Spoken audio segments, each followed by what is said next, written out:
이 결혼은 절대 불가다. 유건호가 물잔을 들어 올렸어요. 회장님, 안 돼요.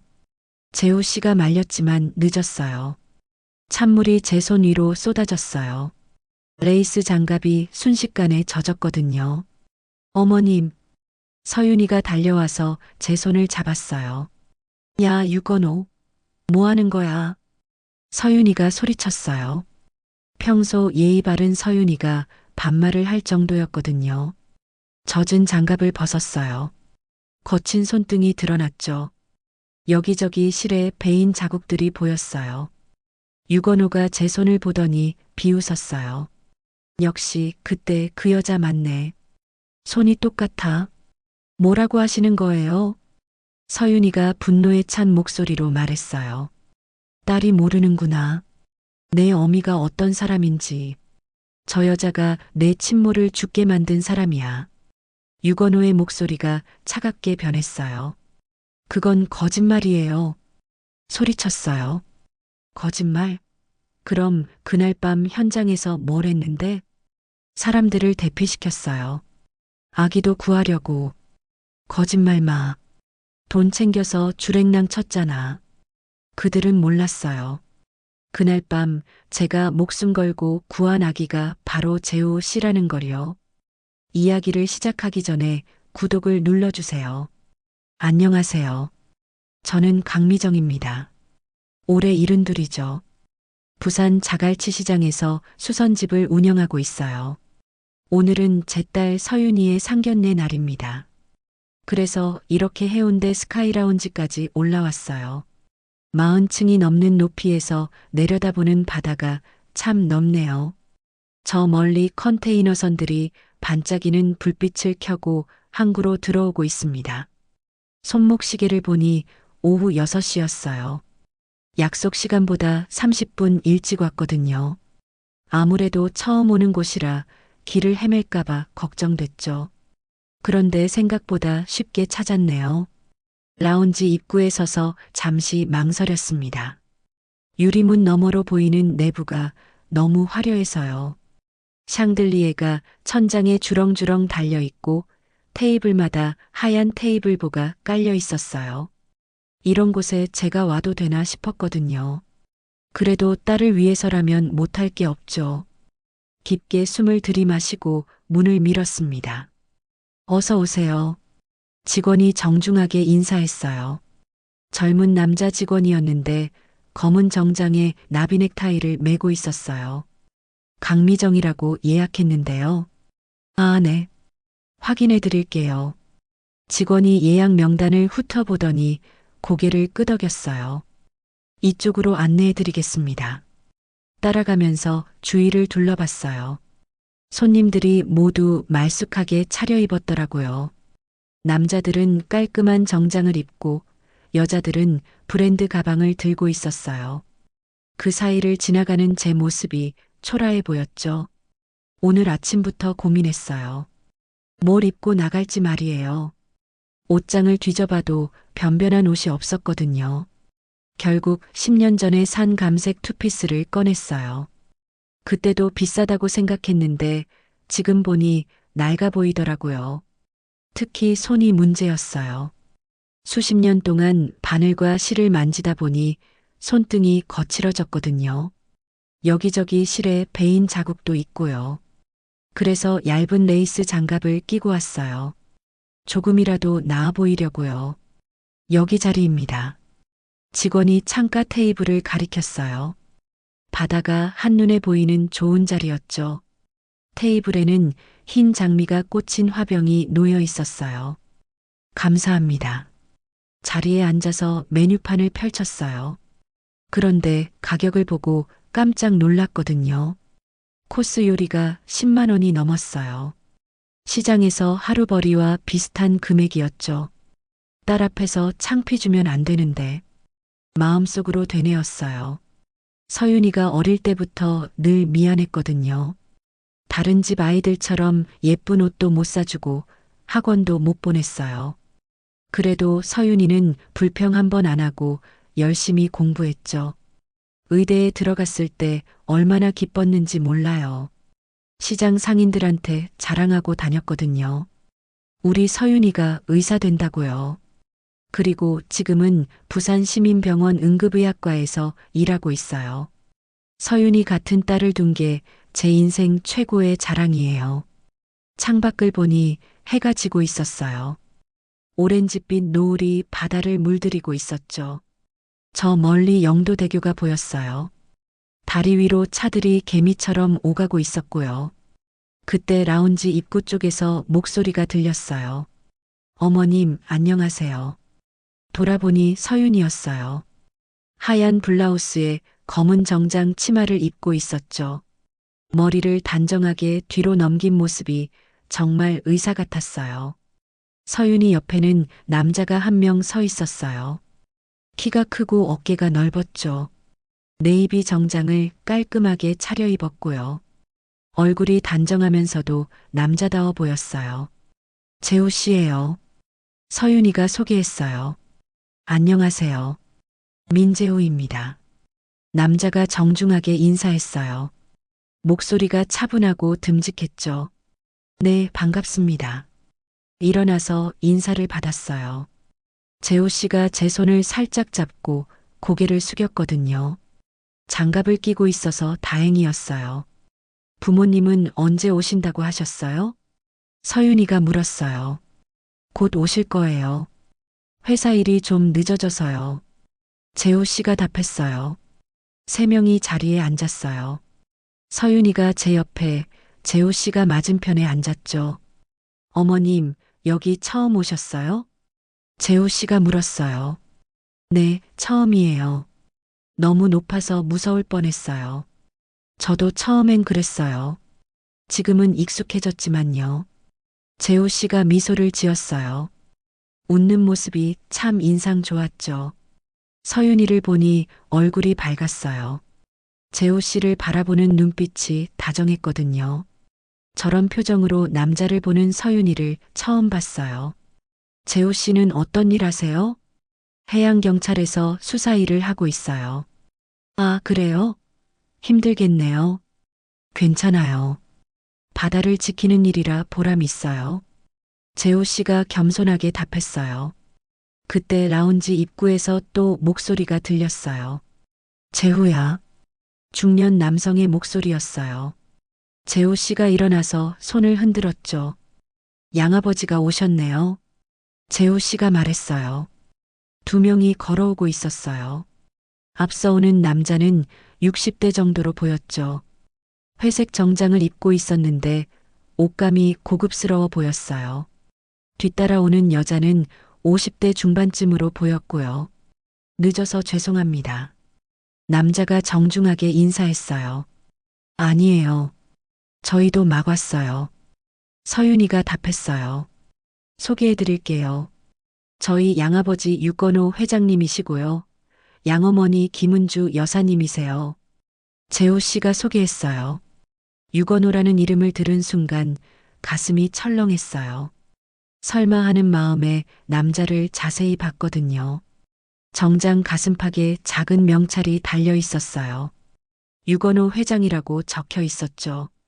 그 순간 온몸이 얼어붙었어요. 30년 전 그 사람이었거든요. 1995년 북한 부두에서 만났던 그 남자요.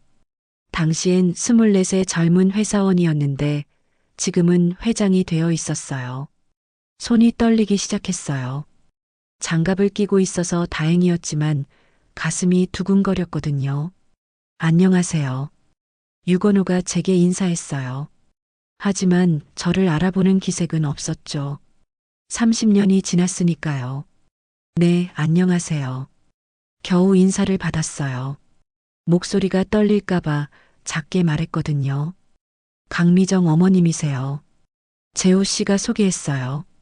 그 순간 유건호의 표정이 미묘하게 변했어요. 눈이 살짝 좁아졌거든요. 혹시 기억하나? 가슴이 더 빨리 뛰었어요. 강미정. 유건호가 제 이름을 되뇌었어요. 뭔가 생각하는 듯한 표정이었죠. 반갑습니다. 결국 평범하게 인사했어요. 하지만 눈빛이 예사롭지 않았거든요. 모두 자리에 앉았어요. 유건호와 김은주가 재호 씨 옆에, 저와 서윤이가 맞은편에 앉았죠. 음료부터 주문할까요? 재호 씨가 말했어요. 어머님은 뭘 드실까요? 서윤이가 제게 물었어요. 아무거나요. 제대로 대답하기 어려웠어요. 머릿속이 복잡했거든요. 유건우가 자꾸 저를 쳐다보고 있었어요. 뭔가 떠올리려는 표정이었죠. 30년 전 일을 기억할까? 그날 일이 생생히 떠올랐어요. 북한 부두 공사 현장이었죠. 저는 하청업체 직원들을 대표해서 임금체불 문제를 해결하려고 갔었어요. 그때 만난 게 젊은 유건우였거든요. 부두가 무너지고 화재가 났을 때 저는 현장에서 사람들을 대피시키느라 바빴어요. 그런데 나중에 누군가 제게 누명을 씌웠죠. 중요한 서류를 들고 도망쳤다고요. 그 일로 저는 하루아침에 도둑이 되었어요. 일자리도 잃고 사람들 손가락질도 받았고요. 무엇보다 그날 현장에서 갓난아기 한 명이 사라졌거든요. 부두 붕괴로 부모를 잃은 아기였어요. 설마 재호 씨가 그 아기일까? 상상만 해도 소름이 돋았어요. 어머님 괜찮으세요? 서윤이가 걱정스럽게 물었어요. 네, 괜찮아요. 억지로 미소를 지었어요. 유건우가 여전히 저를 쳐다보고 있었어요. 이제는 확신하는 표정이었죠. 혹시 예전에 어디서 뵌 적 있나요? 유건우가 물었어요. 가슴이 철렁 내려앉았어요. 아니요. 처음 뵙는 것 같은데요. 최대한 자연스럽게 답했어요. 그런가요? 어디선가 본 것 같았는데. 유건우가 의미심장하게 말했어요. 분위기가 이상해졌어요. 서윤이와 재호 씨가 어리둥절한 표정을 지었거든요. 아무래도 착각이신 것 같아요. 김은주가 중재했어요. 그럴 수도 있죠. 유건우가 답했지만 여전히 의심스러운 눈빛이었어요. 메뉴를 주문하고 음식을 기다리는 동안 대화가 이어졌어요. 하지만 저는 제대로 집중할 수 없었거든요. 유건우가 틈틈이 저를 관찰하고 있었어요. 마치 정체를 파악하려는 것 같았죠. 서윤이한테 피해가 가면 어떡하지? 가장 걱정되는 부분이었어요. 30년 전 일 때문에 딸의 행복이 망가질까 봐요. 음식이 나왔어요. 스테이크와 파스타, 샐러드였죠. 평소 먹어보지 못한 고급 요리였어요. 맛있게 드세요. 재호 씨가 말했어요. 모두 식사를 시작했어요. 하지만 저는 목이 메어서 제대로 넘어가지 않았거든요. 창밖으로 밤바다가 보였어요. 컨테이너 선들이 불빛을 켜고 항구에 정박해 있었죠. 저 배들 중에는 유건호 회사 배도 있을 거예요. 그가 해운업계 큰 손이라는 걸 재호 씨 소개로 알게 됐거든요. 서윤 씨는 언제부터 의사가 되고 싶었어요? 김은주가 물었어요. 어릴 때부터요. 아픈 사람들을 도와주고 싶었거든요. 서윤이가 답했어요. 대단해요. 의대 들어가기가 얼마나 어려운데 어머니가 많이 도와주셨어요. 서윤이가 제 손을 잡았어요.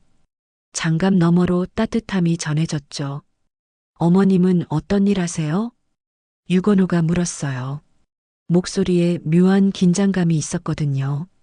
자갈치 시장에서 수선집을 해요. 수선집이요? 네. 옷 고치는 일이에요. 오래 하셨나요? 30년 정도 됐어요. 대답하면서 불안했어요. 유건우가 뭔가 눈치챌까 봐요. 그때부터 하셨군요. 유건우가 의미심장하게 말했어요. 분명히 뭔가 기억하고 있었어요. 식사가 끝나갈 때쯤 재호 씨가 말했어요. 양아버지, 저희 결혼 이야기 말씀드려도 될까요? 물론이지. 언제 생각하고 있니? 내년 봄쯤 생각하고 있어요. 좋아. 준비할 게 있으면 말해라. 유건우가 흔쾌히 승낙했어요. 하지만 제게는 차가운 시선을 보내고 있었거든요. 감사합니다, 회장님. 서윤이가 정중하게 인사했어요.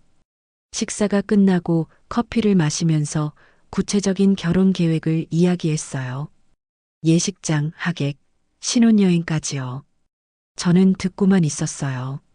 끼어들기 어려운 분위기였거든요. 유건호가 계속 견제하는 시선을 보내고 있었어요. 그럼 오늘은 이만 일어날까요? 재호 씨가 말했어요. 모두 자리에서 일어났어요. 오늘 즐거웠어요. 서윤이가 밝게 말했어요. 저희도요. 김은주가 답했어요.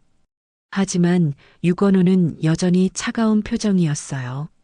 라운지를 나서면서 유건호가 제 옆으로 다가왔어요. 강미정 씨, 낮은 목소리로 불렀어요. 네, 돌아봤어요. 정말 처음 보는 사이인가요? 똑바로 쳐다보면서 물었어요. 네, 그렇습니다. 최대한 침착하게 답했어요.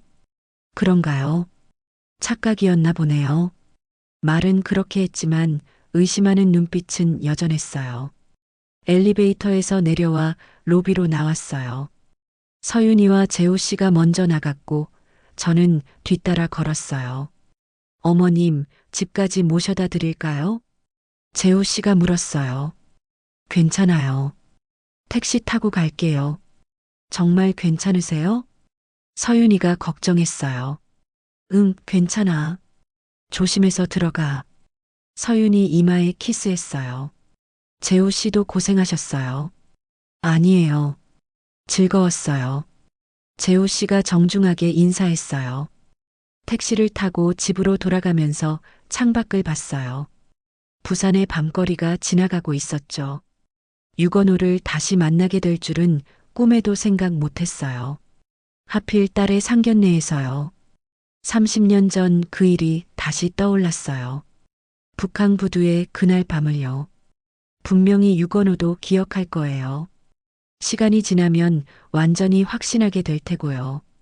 그러면 서윤이와 재호 씨 사이는 어떻게 될까요? 택시가 자갈치 시장 앞에 섰어요. 밤늦은 시간이라 시장은 조용했죠. 수선집 문을 열고 들어갔어요. 익숙한 재봉틀과 옷들이 반겨주었거든요. 하지만 오늘은 평소와 달랐어요. 불안한 마음이 가시지 않았거든요. 유건호의 차가운 눈빛이 계속 떠올랐어요. 30년 만에 다시 시작된 이 일이 어떻게 될지 아무도 모르는 거겠죠. 식사가 거의 끝나갈 무렵이었어요. 분위기가 한결 부드러워져 있었죠. 서윤이와 재호 씨가 내년 봄 결혼 계획을 이야기하고 있었거든요. 그런데 유건호가 갑자기 말을 멈췄어요. 저를 빤히 쳐다보더니 눈을 가늘게 뜨더라고요. 강미정. 제 이름을 또다시 되뇌었어요. 이번엔 확신에 찬 목소리였죠. 우리가 다시 만날 줄이야. 유건호의 목소리가 차갑게 변했어요. 가슴이 얼어붙었어요. 결국 기억해냈구나 싶었거든요. 죄송한데 무슨 말씀이신지 애써 모르는 척했어요. 1995년 북한부두. 기억 안 나나? 유건호가 또렷하게 말했어요. 테이블 분위기가 급격히 차가워졌어요. 서윤이와 재호 씨가 어리둥절한 표정으로 우리를 바라봤거든요. 양아버지, 무슨 일이세요? 재호 씨가 조심스럽게 물었어요. 모르겠어요. 정말 처음 뵙는 분이신데. 제가 답했어요. 하지만 목소리가 떨리고 있었죠. 유건호가 일어나서 창가로 걸어갔어요. 등이 굳어 있었거든요. 잠시 후 돌아와서 다시 자리에 앉았어요. 그때 제 눈에 들어온 게 있었어요. 유건호 와이셔츠 소매 끝부분이었죠. 하얀 셔츠에 작은 실밥이 튀어나와 있었어요. 몇십 년 동안 바늘과 실을 만져온 습관이죠. 풀어진 실밥을 보면 자동으로 손이 움직이거든요. 무의식 중에 손을 뻗었어요. 그 실밥을 정리해 주려고요. 뭐 하는 거야? 유건호가 제 손을 거칠게 쳐냈어요. 손목이 아플 정도로 세게 쳤거든요. 레이스 장갑이 살짝 찢어졌어요. 어머님, 서윤이가 깜짝 놀라서 일어났어요. 괜찮아, 괜찮아. 손목을 문지르며 말했어요. 하지만 정말 아팠거든요. 회장님, 왜 그러세요? 재호 씨도 당황한 목소리로 물었어요. 이 여자가 누군지 아나? 유건호가 재호 씨를 보며 말했어요. 목소리에 분노가 섞여 있었죠. 양아버지, 진정하세요. 진정하라고? 내가 왜 진정해야 하는데? 유건호가 소리쳤어요. 다른 테이블 손님들이 쳐다볼 정도였거든요. 김은주가 남편의 팔을 잡았어요. 여보, 사람들이 봐요. 상관없어. 이 결혼은 절대 불가다. 유건호가 단호하게 말했어요. 무슨 소리예요? 서윤이가 울먹이는 목소리로 말했어요. 재후야, 이 여자가 누군지 알고 있니? 강미정 어머님이세요. 서윤이 어머니시고요. 재호 씨가 대답했어요. 하지만 혼란스러운 표정이었죠. 30년 전에 우리 가족을 망친 여자야. 유건우가 차갑게 말했어요. 양아버지, 뭔 말씀을. 북한 부두 사고 알지? 그때 회사 돈을 들고 도망친 여자가 바로 이 사람이야. 유건우가 저를 가리키며 말했어요. 그건 사실이 아니에요. 참다 못해 소리쳤어요. 사실이 아니라고? 그럼 그날 밤 현장에서 뭘 했는데? 사람들을 대피시켰어요. 아기도 구하려고. 거짓말 마. 돈 챙겨서 주랭랑 쳤잖아. 유건우가 눈을 부라리며 말했어요. 테이블 위 물잔이 흔들렸어요. 유건우가 주먹으로 테이블을 쳤거든요. 회장님, 오해가 있는 것 같은데. 재호 씨가 중재하려고 했어요. 오해? 오해가 아니야. 내가 직접 봤거든. 유건우가 물잔을 집어들었어요. 찬물이 반쯤 차 있었죠. 이 결혼은 안 된다고 했어. 그러더니 물잔을 들어 올렸어요. 회장님, 안 돼요. 재호 씨가 말렸지만 늦었어요. 찬물이 제 손 위로 쏟아졌어요. 레이스 장갑이 순식간에 젖었거든요. 물이 차가웠어요. 손목까지 흘러내렸죠. 어머님, 서윤이가 달려와서 제 손을 잡았어요. 야, 유건호, 뭐 하는 거야? 서윤이가 소리쳤어요. 평소 예의 바른 서윤이가 반말을 할 정도였거든요. 서윤아, 괜찮아. 손을 털며 말했어요. 하지만 눈물이 날 것 같았거든요. 딸 앞에서 이런 모욕을 당하다니요. 이른이 넘은 나이에 물벼락을 맞다니요. 정말 죄송합니다. 양아버지가 왜 이러시는지. 재호 씨가 연신 사과했어요. 젖은 장갑을 벗었어요. 거친 손등이 드러났죠. 여기저기 실에 베인 자국들이 보였어요. 유건호가 제 손을 보더니 비웃었어요. 역시 그때 그 여자 맞네. 손이 똑같아. 뭐라고 하시는 거예요? 서윤이가 분노에 찬 목소리로 말했어요. 딸이 모르는구나. 내 어미가 어떤 사람인지. 유건호가 서윤이를 보며 말했어요. 라운지 직원들이 다가왔어요. 소란이 커졌거든요. 손님, 괜찮으신가요? 직원이 물었어요. 수건 좀 주세요. 재호 씨가 말했어요. 직원이 가져온 수건으로 손을 닦았어요. 하지만 마음의 상처는 닦아지지 않았거든요. 어머님, 집에 가요. 서윤이가 제 팔을 잡았어요. 서윤아, 이 결혼은 저는 재호 씨와 결혼할 거예요. 누가 뭐라고 해도요. 서윤이가 단호하게 말했어요. 유건호의 얼굴이 더욱 굳어졌어요. 그럼 내 아들도 아니야. 양아버지. 재호 씨가 놀란 목소리로 말했어요. 선택해라. 그 여자 딸이냐, 우리 가족이냐. 유건호가 재호 씨에게 얼터메이텀을 던졌어요. 재호 씨는 답하지 못했어요. 어떻게 답해야 할지 모르겠다는 표정이었거든요. 가자, 서윤아. 일어나서 서윤이 손을 잡았어요. 라운지를 나오면서 뒤돌아봤어요. 유건우가 창가에 서서 저희를 지켜보고 있었거든요. 그 눈빛이 정말 차가웠어요. 엘리베이터에서 서윤이가 울기 시작했어요. 어머님, 정말 죄송해요. 왜 내가 미안해해? 잘못한 건 저 사람이야. 그분이 왜 그러시는 거예요? 정말 아는 사이예요? 서윤이가 물었어요. 대답할 수가 없었어요. 30년 전 이야기를 어떻게 설명하겠어요. 로비로 내려와서 택시를 탔어요. 서윤이가 함께 타겠다고 했지만 혼자 가겠다고 했거든요. 택시 안에서 손을 내려다 봤어요. 젖은 자국이 아직 남아 있었어요. 이건 단순한 오해가 아니었어요. 유건호는 30년 동안 저를 원망해왔던 거예요. 그리고 이제 그 원망이 딸에게까지 향하고 있었죠. 어떻게 해야 할까요? 서윤이의 행복을 지킬 수 있을까요? 택시가 자갈치 시장에 도착했어요. 밤이 깊어서 시장은 적막했죠. 수선집 문을 열고 들어가면서 거울을 봤어요. 얼굴이 창백해져 있었거든요. 오늘 밤 모든 게 바뀌어 버린 것 같았어요. 다음 날 아침 휴대폰이 울렸어요. 서윤이 번호였죠. 어머님, 재호 씨가 양아버지께 따져봤대요. 서윤이 목소리가 떨리고 있었어요. 뭐라고 하셨어? 잠깐만요. 재호 씨가 직접 말씀드릴게요. 전화가 바뀌었어요. 어머님, 재호입니다. 재호 씨 목소리도 평소와 달랐어요. 무겁고 어두웠거든요. 어제 일로 정말 죄송합니다. 양아버지께 이유를 물어봤어요. 뭐라고 하시던가요? 믿기 어려운 말씀을 하셨어요. 재호 씨가 잠시 말을 멈췄어요. 저 여자가 내 친모를 죽게 만든 사람이라고. 뭐라고요? 정말 놀랐어요. 그런 말을 할 줄은 몰랐거든요. 양아버지 말씀으로는 북한 부두 사고 때 어머님이 중요한 서류를 들고 도망쳤대요.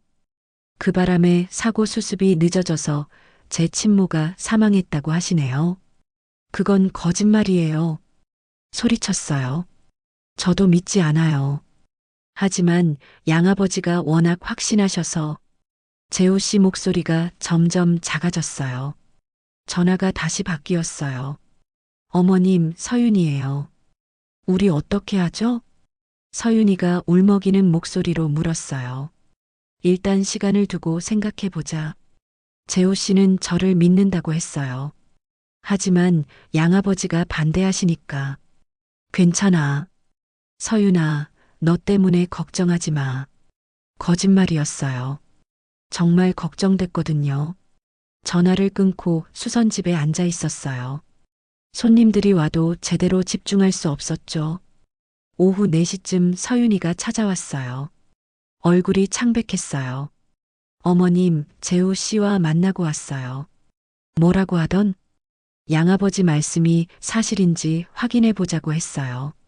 어떻게? 30년 전 사고 자료를 찾아보겠대요. 재호 씨가 해양경찰이니까 접근할 수 있다고.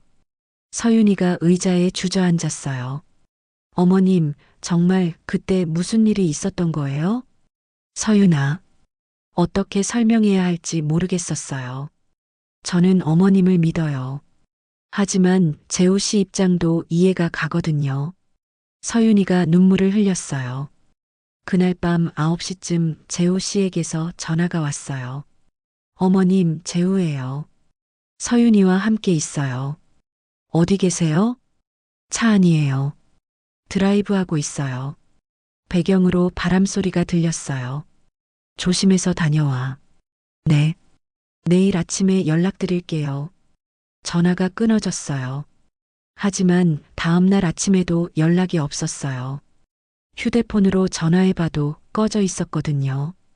오후가 되어서야 시민병원에서 전화가 왔어요. 강서윤 의사 보호자세요? 네, 어머니인데요. 강 의사가 어제부터 출근하지 않았는데 연락되시나요? 어제 연인과 함께 나갔는데. 그럼 응급 상황일 수도 있으니 연락되는 대로 병원에 알려주세요. 전화를 끊고 불안해졌어요. 서윤이가 무단 결근할 리 없거든요. 해양경찰서에도 전화해 봤어요. 민재우 수사관 계신가요? 어제부터 안 나왔는데요. 개인적인 일이 있다고 연락은 왔어요. 언제까지 쉰다고 했나요? 따로 말씀 안 하셨어요. 점점 걱정이 커졌어요. 저녁 무렵 유건호에게서 전화가 왔어요. 재후 연락 안 되나? 저도 모르겠어요. 어디 갔는지 아나? 남해 쪽으로 드라이브 간다고 했어요. 남해? 유건호 목소리가 급해졌어요. 오늘 남해안에 풍랑주의보 발령됐어. 파도가 4m까지 친다고 해. 네. 재우 그놈이 스트레스 받으면 바다로 가거든. 어릴 때부터 그랬어. 유건호 목소리에 걱정이 섞여 있었어요. 밤 10시쯤 해양경찰서에서 전화가 왔어요. 민재우 수사관 가족분이세요? 아니요, 연인의 어머니인데요. 남해 무인등대 근처에서 차량 한 대가 발견됐는데 민재우 수사관 차량과 일치해요. 가슴이 철렁 내려앉았어요. 사람은요? 아직 확인되지 않았어요. 수색 중입니다. 지금 가봐야겠어요. 위험하니까 기다리세요. 소식 있으면 연락드릴게요. 전화를 끊고 유건호에게 전화했어요. 차를 찾았다고 해요. 뭐? 남해 무인등대 근처에. 지금 간다. 유건호가 전화를 끊었어요. 1시간 후 유건호가 수선집 앞에 나타났어요. 고급 승용차에서 내리더니 급하게 걸어왔거든요. 같이 가자. 네. 재우 찾으러 가야지. 차에 타면서 이상했어요.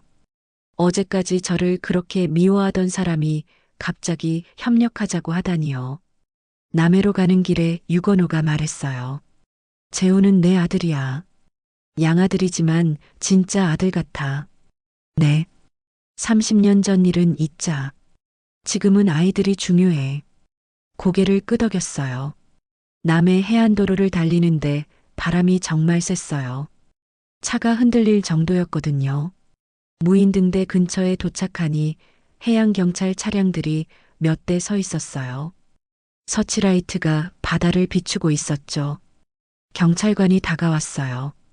민재우 수사관 가족분들이세요? 네. 차량은 발견했는데 사람은 아직이에요.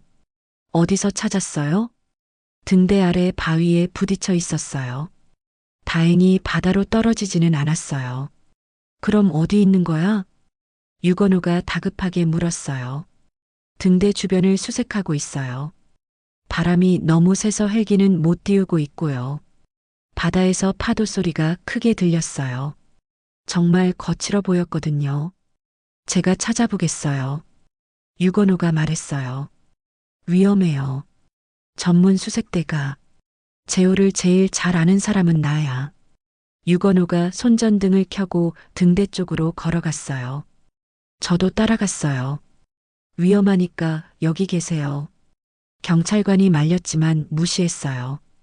등대는 오래된 콘크리트 건물이었어요. 높이가 30m 정도 되어 보였죠. 재후야. 유건호가 소리쳤어요. 서윤아. 저도 딸 이름을 불렀어요. 바람 소리에 목소리가 묻혔어요. 등대 주변을 한 바퀴 돌았지만 아무것도 보이지 않았어요. 재우는 높은 곳을 좋아해. 유건호가 등대를 올려다보며 말했어요. 설마 등대 위에? 그럴 수도 있어. 등대 입구를 찾았어요. 낡은 철문이 있었는데 잠겨 있었거든요. 여기 열쇠 있나? 경찰관에게 물었어요. 관리사무소에 연락해봐야겠네요. 시간 없어. 부숴. 유건호가 말했어요. 경찰관들이 철문을 부쉈어요. 안에서 녹슨 냄새가 났거든요. 나선형 계단이 위로 이어져 있었어요. 제가 올라가 볼게요. 젊은 경찰관이 말했어요. 같이 가자. 유건호도 따라 올라갔어요. 저는 아래에서 기다렸어요. 오래된 등대라 위험할 것 같았거든요. 10분 후 위에서 소리가 들렸어요. 여기 있어요. 유건호 목소리였어요. 구급차가 도착했어요. 그리고 얼마 후 서윤이와 재호 씨가 들것에 실려 내려왔어요. 둘 다 의식은 있었지만 지쳐 보였어요. 서윤아. 달려가서 딸 손을 잡았어요. 어머님. 서윤이가 약한 목소리로 말했어요. 왜 이런 곳에 온 거야? 미안해요. 너무 힘들어서. 서윤이가 눈물을 흘렸어요. 재호 씨도 유건우를 보며 말했어요. 아버지, 죄송해요. 괜찮아. 무사해서 다행이야. 유건우가 재호 씨 이마를 쓰다듬었어요. 병원으로 이송되는 차 안에서 서윤이가 말했어요. 어머님, 우리 결혼 못할 것 같아요. 왜? 재호 씨도 괴로워해요. 양아버지와 우리 사이에서요. 시간이 해결해 줄 거야. 정말 그럴까요? 서윤이가 불안한 표정으로 물었어요. 대답할 수 없었어요. 유건우의 분노가 얼마나 깊은지 알고 있었거든요. 이 일이 어떻게 끝날지 아무도 모르는 상황이었어요. 부산 시민병원 응급실은 새벽 2시인데도 분주했어요. 구급차가 도착하자마자 의료진들이 달려 나왔거든요. 저체온증 환자 둘입니다. 구급대원이 외쳤어요. 서윤이와 재호 씨가 들것에 실려 들어갔어요. 둘 다 담요에 쌓여 있었지만 얼굴이 창백했거든요. 서윤아, 뛰어가려고 했지만 간호사가 막았어요. 보호자분은 여기서 기다려주세요. 제가 의사 어머니예요. 알겠습니다. 곧 상태 알려드릴게요. 응급실 문이 닫혔어요. 복도에 놓인 의자에 앉았어요. 유건우도 옆에 앉았죠. 둘 다 말이 없었어요. 1시간쯤 지났을까요? 담당 의사가 나왔어요. 보호자분들이세요? 네. 일어나서 답했어요. 두 분 다 생명에는 지장 없어요. 다만 저체온증과 연기 흡입으로 하루 이틀 지켜봐야겠어요. 면회 가능한가요? 지금은 안정을 취해야 해서요. 내일 오전에 오세요. 의사가 돌아갔어요. 그럼 저는 이만. 일어나려는데 유건우가 제 팔을 잡았어요. 어디 가나? 집에 가려고요. 잠깐만. 할 말이 있어. 유건우의 손이 거칠었어요. 팔이 아플 정도로 세게 잡았거든요. 놓으세요. 안 놓아. 이제 끝까지 얘기하자. 유건우가 일어서서 저를 구석진 곳으로 끌고 갔어요. 창문 쪽 복도 끝이었죠. 뭐 하는 거예요? 30년 전 죗값을 치러. 유건우가 소리쳤어요. 늦은 시간이라 복도가 조용했는데 그 소리가 울려 퍼졌거든요. 제가 뭘 잘못했다고. 모르겠다고? 정말 모르겠어? 유건우가 제 어깨를 흔들었어요. 놓으세요. 아파요. 아프긴 뭐가 아파. 내가 얼마나 아팠는데. 유건우의 눈이 빨갛게 충혈돼 있었어요. 1995년 3월 15일. 북한 부두 붕괴 사고. 기억나지? 대답할 수 없었어요. 그날 밤 내 아내가 죽었어. 26살이었지. 유건우의 목소리가 떨렸어요. 임신 8개월이었어. 우리 첫 아이였는데. 그건 닥쳐. 내가 뭘 안다고. 유건우가 주먹으로 벽을 쳤어요. 퍽 소리가 났거든요. 아내가 왜 그 밤에 부두에 있었는지 아나? 너 때문이야. 내가 비상 연락망에 급한 일 있으니 부두로 와라고 했잖아. 유건우가 저를 노려봤어요. 그건 제가 아니에요. 거짓말 마. 증인도 있어. 누가 그랬어요? 김주임이 직접 들었대. 내가 전화해서 중요한 서류 있으니 빨리 와라고 했다고. 김주임. 그 이름을 들으니 기억이 났어요. 당시 현장 관리를 담당했던 사람이었죠. 김주임이 그렇게 말했다고요? 그래. 그리고 너는 서류 들고 도망쳤지. 도망친 게 아니에요.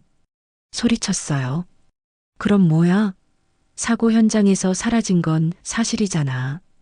그날 난 말을 시작하려다 멈췄어요. 그날 제가 안고 달렸던 건 서류가 아니었어요. 갓난아기였거든요. 부두 붕괴로 부모를 잃은 아기요. 하지만 말할 수 없었어요.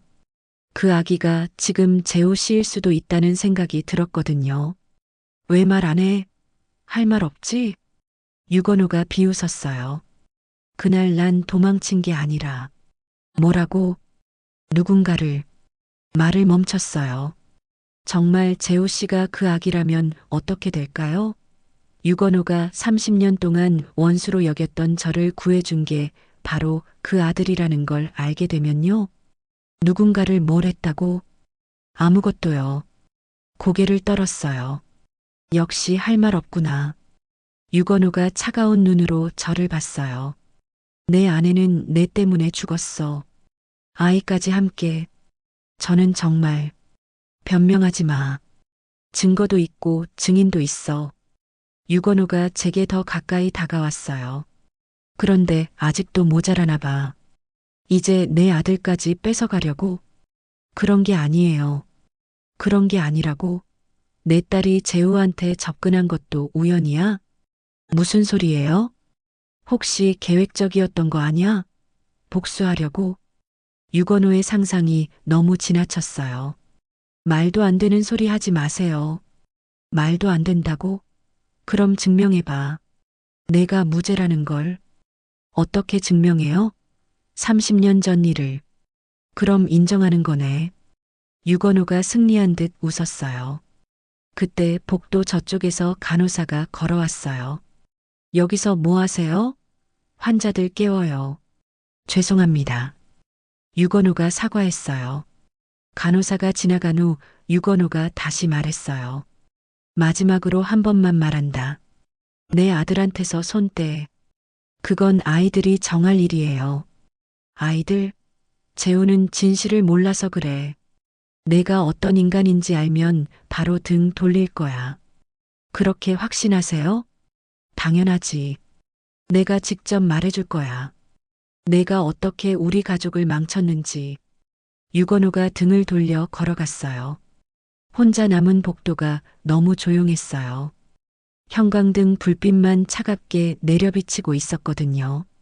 벽에 기대서 눈을 감았어요. 가슴이 답답했어요. 30년 동안 숨겨왔던 진실을 말해야 할까요? 그날 밤 제가 구한 아기가 재호 씨일 수도 있다는 걸요. 하지만 확신할 수 없었어요. 그리고 설령 사실이라 해도 믿어줄까요? 오히려 더 복잡해질 것 같았어요. 창밖을 봤어요. 동쪽 하늘이 밝아지고 있었거든요. 새벽 5시쯤 되었나 봐요. 집으로 돌아가는 택시 안에서 생각했어요. 이대로 물러설 수는 없어요. 서윤이의 행복을 지켜야 하거든요. 유건우가 증거라고 하는 것들을 직접 확인해 봐야겠어요. 김주임도 만나보고 당시 자료도 찾아보고요. 30년 전 진실을 밝혀내겠어요. 자갈치 시장에 도착했을 때 마음이 단단해져 있었어요. 더 이상 당하고만 있지 않겠다고 다짐했거든요. 수선집 거울을 보니 눈빛이 달라져 있었어요. 어제까지의 불안하고 위축된 모습이 아니었죠. 이제 싸울 준비가 됐어요. 집에 돌아와서 잠을 이루지 못했어요. 유건우의 말들이 계속 머릿속을 맴돌았거든요. 새벽 6시쯤 일어나서 차를 한 잔 끓였어요. 뜨거운 차를 마시면서 창밖을 봤죠. 자갈치 시장이 하나둘 문을 열기 시작했어요. 그때 30년 전 기억이 떠올랐어요. 1995년 3월 15일 밤이었어요. 그날 저는 북한 부두 현장에 있었어요. 하청업체 직원들 임금이 석 달째 밀려 있었거든요. 그래서 원청업체에 항의하러 갔었죠. 밤 9시쯤이었나요? 갑자기 쿵 하는 소리가 났어요. 부두 한쪽이 기울어지더니 바다로 무너져 내렸어요. 동시에 어디선가 화재가 발생했죠. 사람 살려. 여기저기서 비명이 들렸어요. 저는 현장에 있던 사람들을 대피시키려고 뛰어다녔어요. 그런데 창고 쪽에서 여자 목소리가 들렸거든요. 도와주세요. 달려가 보니 20대 후반으로 보이는 임신한 여자가 연기에 휩싸여 있었어요. 배가 많이 나와 있었죠. 여기요. 손을 잡아당겼어요. 하지만 너무 늦었어요. 여자가 연기를 너무 많이 마셔서 쓰러졌거든요. 깨어나요. 흔들어 봤지만 반응이 없었어요. 그때 창고 밑에서 아기 우는 소리가 들렸어요. 응애, 응애. 작은 목소리였지만 분명히 들렸어요. 무너진 나무 상자들을 치우고 들어가 봤어요. 어두운 구석에 보자기에 쌓인 아기가 있었거든요. 갓난아기였어요. 아마 태어난 지 얼마 안 된 것 같았죠. 보자기를 자세히 보니 푸른색 천에 자수가 놓여 있었어요. 바다가 키운 아이라고 적혀 있었거든요. 보자기 옆에는 고래 모양 귀걸이가 하나 떨어져 있었어요. 작고 예쁜 은귀걸이였죠. 이 아기 어머니는 누구지? 주위를 둘러봤지만 아무도 없었어요. 화재가 점점 번지고 있었어요. 빨리 대피해야 했거든요. 임신한 여자를 다시 보니 이미 숨이 끊어진 것 같았어요. 연기에 질식한 거였죠. 아기를 구하는 게 우선이었어요. 보자기와 귀걸이를 함께 챙기고 아기를 가슴에 안았어요. 따뜻했거든요. 괜찮아, 괜찮아. 달래면서 밖으로 뛰어나왔어요. 부두 전체가 아수라장이었어요. 소방차와 구급차가 와 있었지만 불길을 잡지 못하고 있었거든요. 아기를 데리고 어디로 가야 할지 몰랐어요. 부모가 누군지도 모르겠고요.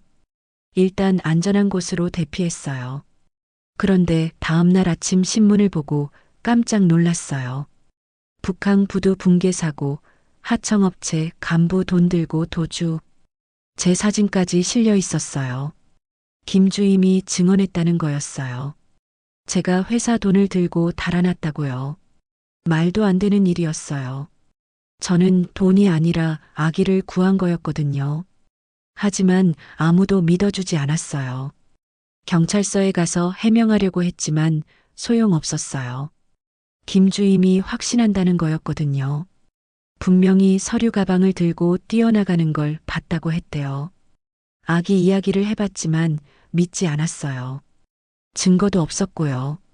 결국 저는 도둑으로 낙인 찍혔어요.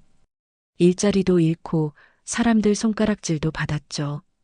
어쩔 수 없이 부산을 떠나려고 했어요. 그런데 아기 때문에 고민이었거든요. 경찰서에 맡길 수도 없었어요. 저 때문에 아기까지 연루될까 봐요. 결국 시내 보육원에 맡겼어요. 보자기와 귀걸이도 함께요. 이 아이 잘 부탁드려요. 보육원 원장님께 부탁했어요. 부모는 어디 계신가요?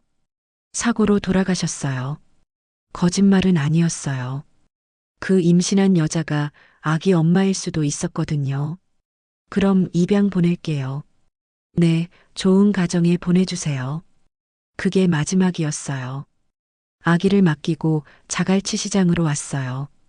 여기서 수선집을 차리고 숨어 살았거든요. 가끔 그 아기가 궁금했어요. 잘 자라고 있을까 하고요.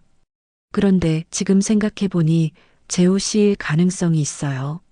나이도 비슷하고 유건호가 입양했다고 했으니까요. 차를 다 마시고 찬장을 열었어요. 맨 뒤쪽에 작은 상자가 있었어요. 30년 동안 간직해온 거였죠. 상자를 열어보니 사진 한 장이 들어 있었어요. 보육원에 아기를 맡기기 전에 찍은 사진이었어요. 보자기에 쌓인 아기 모습이 또렷했거든요. 바다가 키운 아이라는 자수도 선명하게 보였어요. 재호 씨가 정말 그 아기일까요? 확신할 수는 없었어요. 하지만 가능성은 충분했죠. 만약 사실이라면 유건호는 30년 동안 착각하고 산 거예요. 저를 원수로 여기면서요.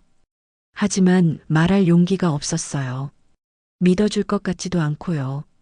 사진을 다시 상자에 넣었어요. 언젠가는 진실이 밝혀질 거라고 생각했어요. 그때까지는 참고 기다리는 수밖에 없겠죠. 시계를 보니 오전 9시였어요. 병원에 가서 서윤이를 봐야겠어요. 수선집 문을 잠그고 나서면서 다짐했어요. 더 이상 도망치지 않겠다고요. 다음 날 오전 10시에 병원에 도착했어요. 서윤이와 재우 씨가 입원해 있는 병실로 향했거든요. 복도에서 유건호와 마주쳤어요. 어젯밤보다 훨씬 피곤해 보였죠. 재우는 어때요? 깨어났어. 너희 딸도. 다행이네요. 냉랭한 대화였어요. 병실 문을 열고 들어갔어요. 서윤이가 침대에 앉아 있었고 재우 씨는 옆 침대에 누워 있었거든요. 어머님, 서윤이가 반갑게 인사했어요. 많이 아파? 괜찮아요. 재우 씨가 더 심해요. 재우 씨를 봤어요. 얼굴이 창백했지만 의식은 또렷해 보였어요. 안녕하세요, 어머님. 네, 많이 좋아졌네요. 재우 씨 목에 고래 모양 펜던트가 걸려 있었어요. 평소에도 차고 다니던 거였죠. 그런데 자세히 보니 뭔가 익숙했어요. 가슴이 두근거리기 시작했어요. 재우 씨, 그 목걸이 어디서 났어요?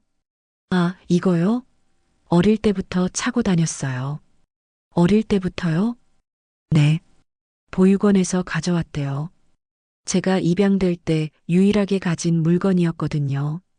재호 씨가 펜던트를 만지작거렸어요. 원래는 귀걸이였는데 목걸이로 고쳐서 만들었대요.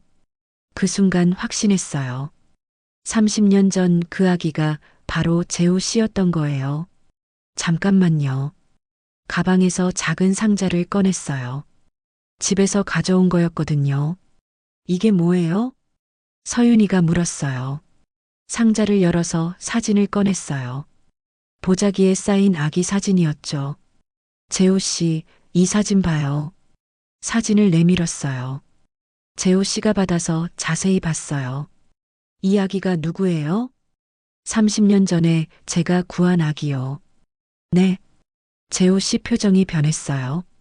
보자기에 뭐라고 적혀 있는지 봐요. 바다가 키운 아이. 재호 씨가 천천히 읽었어요. 그리고 이것도 봐요. 상자에서 귀걸이를 꺼냈어요. 고래 모양의 작은 은기걸이였거든요. 재호 씨가 자신의 펜던트와 비교해 봤어요. 완전히 똑같았어요. 크기도 모양도 재질도요. 이게 어떻게... 재호 씨가 말을 잇지 못했어요. 재호 씨가 태어난 게 언제예요? 1995년 3월이요. 북한 부두 사고가 난 날이 3월 15일이었어요. 재호 씨 얼굴이 창백해졌어요. 그때 병실 문이 열렸어요. 유건호가 들어왔거든요. 무슨 이야기하고 있나? 양아버지, 이걸 봐요. 재호 씨가 사진과 귀걸이를 보여줬어요. 유건호가 받아서 봤어요. 표정이 서서히 굳어졌거든요. 이게 뭐야? 제가 보육원에서 가져온 것과 똑같아요.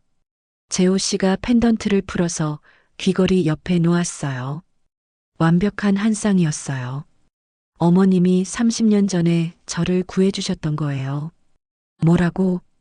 유건호가 저를 쳐다봤어요. 눈이 흔들리고 있었거든요. 북한 부두 사고 때 제가 구한 아기가 재호 씨예요. 말도 안 되는 소리 하지 마. 유건호가 고개를 저었어요. 보육원 기록을 확인해 보세요. 뭐라고 해? 유건호가 다급하게 물었어요. 민재후 1995년 7월 입양. 북한 구조아기라고 기록되어 있대요. 북한 구조아기? 네. 부두 사고로 부모를 잃은 아기라고요. 유건호가 주저앉았어요. 의자에 털썩 앉더니 머리를 감추거든요. 그럼, 양아버지?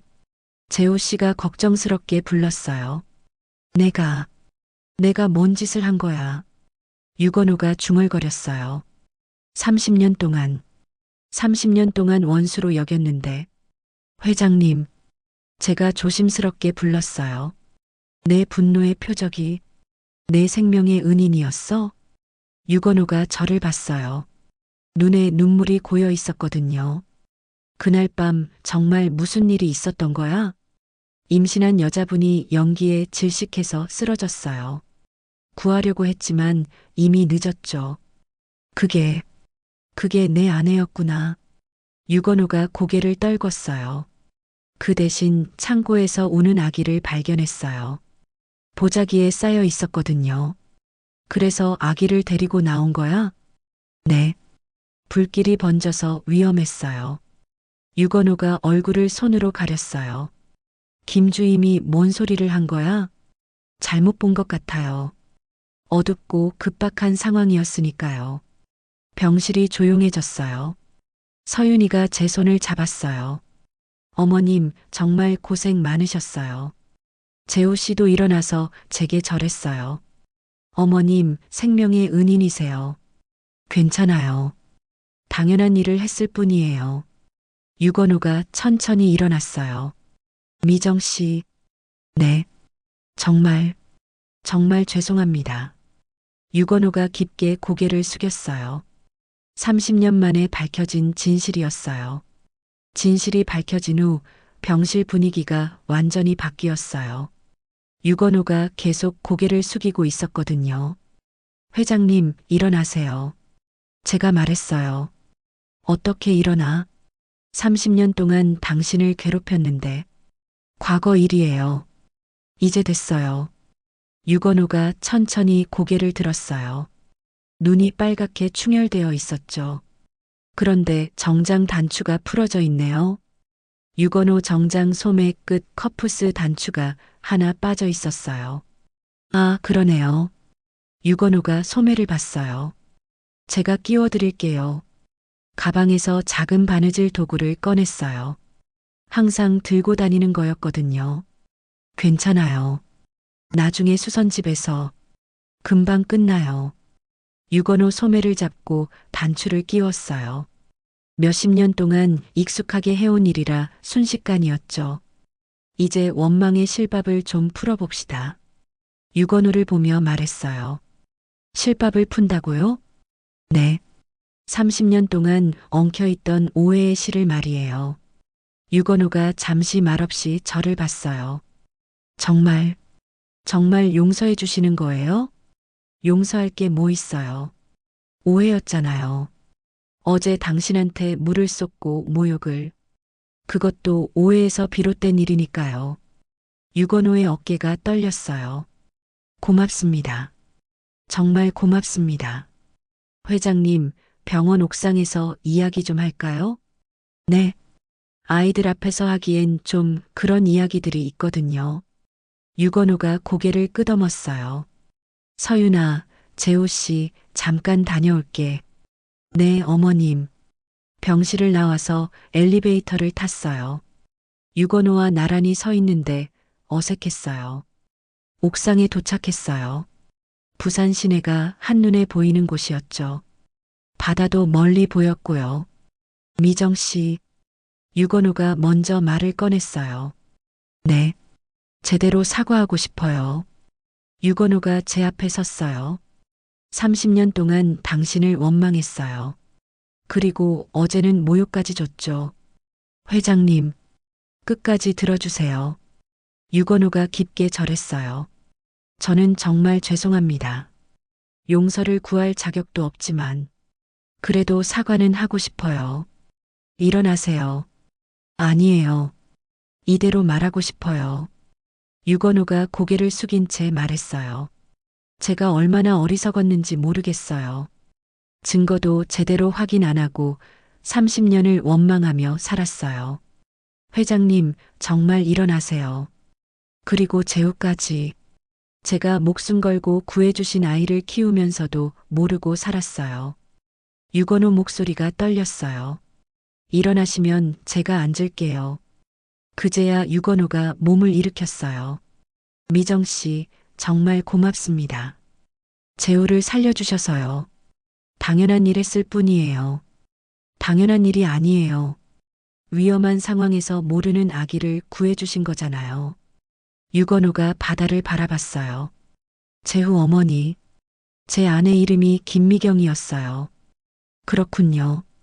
임신 8개월이었는데 왜 그 밤에 부두에 나갔는지 모르겠어요. 비상 연락을 받으셨나 봐요. 네. 그런데 그게 누구였는지 아직도 모르겠어요. 유건우가 고개를 저었어요. 이제 과거 일은 잊어요. 그럴 수 없어요. 제가 할 일이 있어요. 무슨 일이요? 당시 사고 진상 조사를 다시 해야겠어요. 제대로 된 조사 말이에요.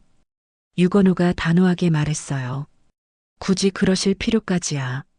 있어요. 당신이 억울한 누명을 벗어야죠. 이미 오래된 일인데요. 그래도 해야 해요. 제가 재단 기금으로 지원하겠어요. 유건호의 의지가 확고해 보였어요. 그리고 서윤 씨와 재우 결혼도 제가 적극 지원하겠어요. 감사해요.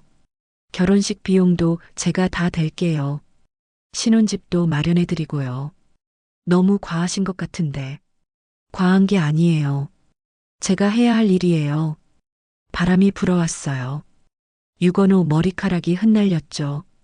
미정 씨, 앞으로 가족으로 지내요. 가족이요? 네.